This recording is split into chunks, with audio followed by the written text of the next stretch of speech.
In 1940, the United States Army faced an alarming reality.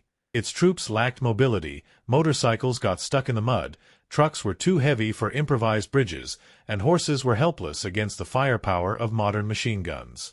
Desperate for a solution, the War Department issued a highly confidential request to 135 automobile manufacturers, demanding the creation of a lightweight four-wheel drive vehicle in the nearly impossible time frame of just 49 days.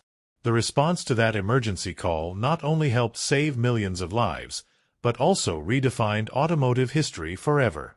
We are talking about the Willys MB, although the entire world would come to know it simply as the Jeep.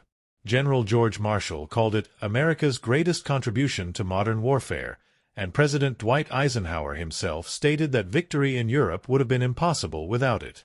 How did a small company on the verge of bankruptcy manage to design the most iconic, durable, and widely copied vehicle in military history?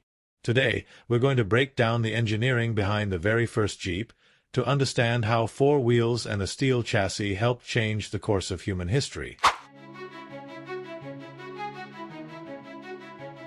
To understand the birth of the Willys MB, we must first look at the chaotic and desperate military bidding process of 1940. The U.S. Army demanded specifications that seemed almost impossible for the technology of the time. The vehicle had to weigh less than 590 kilograms so it could be transported by cargo aircraft, feature four-wheel drive, have a wheelbase shorter than 2 meters, and a profile low enough to hide behind a bush simply by folding down the windshield. Only 3 companies accepted the challenge: Bantam, Ford, and Willys-Overland. Bantam, a company on the brink of bankruptcy, was the only one able to deliver a functional prototype on time: the Bantam Blitz buggy.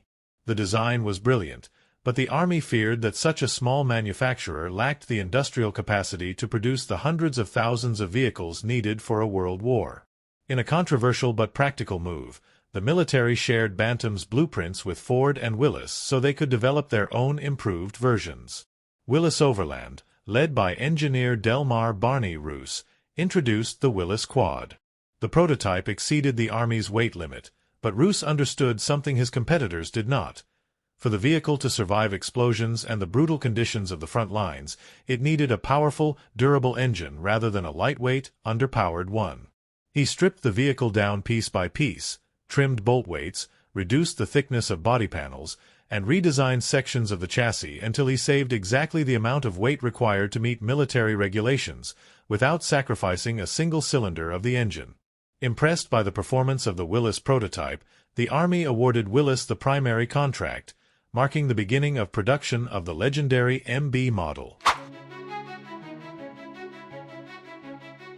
The secret behind the Willys MB's overwhelming success lay beneath its flat hood. While Ford and Bantam relied on adapted low-power commercial engines, Barney Roos designed the Willys L134 engine, famously nicknamed the Go Devil. This engine was a 2.2-liter inline four-cylinder that produced 60 horsepower at 4,000 revolutions per minute, and a massive 142 newton-meters of torque at just 2,000 revolutions per minute. For the time, these torque figures in such a lightweight vehicle were extraordinary. They allowed the Jeep to climb slopes of up to 45 degrees while carrying soldiers, ammunition, and towing light artillery across muddy terrain. The engine featured a highly reliable L-head valve design, making it easy to repair in the middle of a muddy battlefield with basic tools. The Go Devil's power was managed through a 3-speed Warner T90 manual transmission, paired with a 2-speed Spicer 18 transfer case. This transfer case was the true crown jewel of the drivetrain.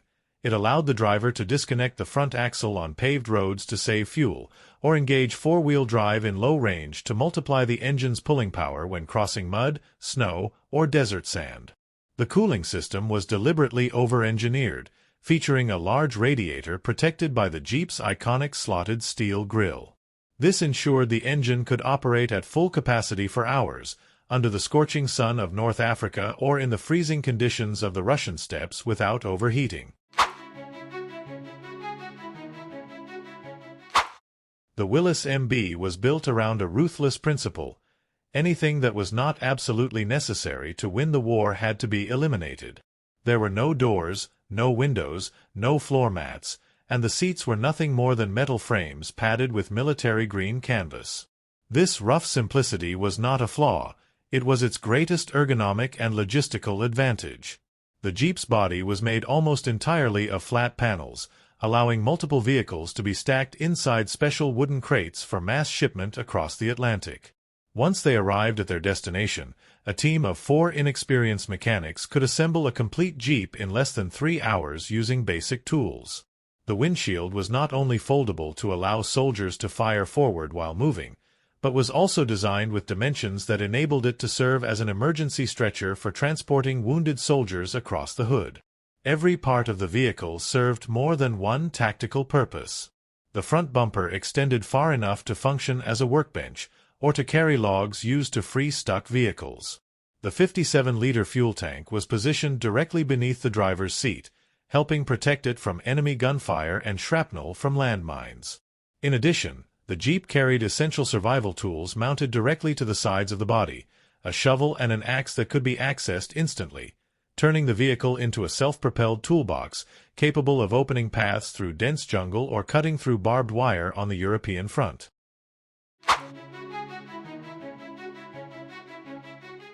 Between 1941 and 1945, a total of 640,000 units were produced, meaning the Jeep accounted for more than a quarter of all military vehicles manufactured by the United States during the war. Due to overwhelming frontline demand, Ford was required to build the Jeep under license using Willys blueprints, designating its version as the Ford GPW. With a curb weight of just 1,100 kilograms, the Jeep could reach a top speed of 105 kilometers per hour on open roads, an extraordinary figure for a four-wheel drive vehicle of the era. Fuel consumption averaged around 12 liters per 100 kilometers, giving it an operational range of nearly 480 kilometers. But its true impact came from its versatility on the battlefield.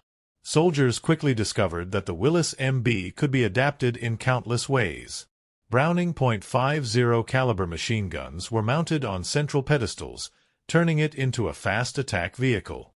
Steel-flanged wheels were fitted so it could run directly on railway tracks, serving as an improvised locomotive for moving supply wagons. Electrical dynamos connected to the engine's crankshaft allowed the Jeep to function as a mobile power generator, supplying electricity to field hospitals and radio stations in remote locations. The Jeep demonstrated such remarkable durability that even when enemy fire punctured the radiator or oil pan, the Go Devil engine could continue running for miles without proper lubrication before seizing, giving soldiers enough time to escape some of the most dangerous ambushes on the front lines.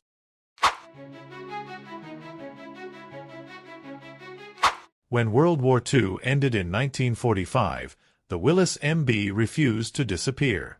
Thousands of soldiers returning home to the United States, Europe, and Latin America demanded a vehicle with the same reliability that had helped them survive on the battlefield. Willys-Overland immediately recognized its commercial potential and trademarked the name Jeep, adapting the military MB into the Willys CJ-2A civilian Jeep, the world's first civilian off-road vehicle. Larger headlights, a tailgate for carrying agricultural tools, and a power takeoff system for operating farm equipment were added, transforming the former war machine into a valuable partner for farmers and builders in the post-war era. The silhouette of the Willys MB directly inspired the creation of virtually every modern off-road vehicle, from the British Land Rover Defender to the Japanese Toyota Land Cruiser. All of them were born from an attempt to replicate the winning formula of simplicity and four-wheel drive first developed in Toledo, Ohio.